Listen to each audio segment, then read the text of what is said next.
কানে কি শুনতে পাওনি? আমি আমার ফ্রেন্ডের বাসায় গিয়েছিলাম। বেয়াদব, হাজবেন্ডের সাথে কিভাবে কথা বলতে হয় সেটাও শিখোনি? এখানে আমার বাবা দাঁড়িয়ে আছে।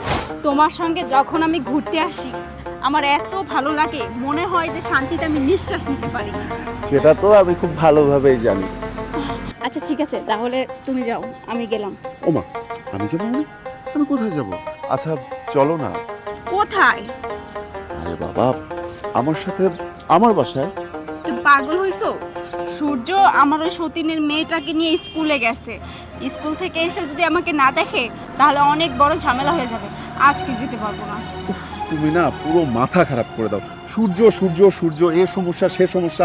আমি তোমার কি, আমাকে একটাবার বলবে? আমি কি তোমার কেউ না? আমাকে কি ইচ্ছা করে না তোমাকে কাছে পেতে? আর রাগ করছো কেন? পাগলের মতো করতেছো, একটু তো বোঝার চেষ্টা করবা। দেখো, আমি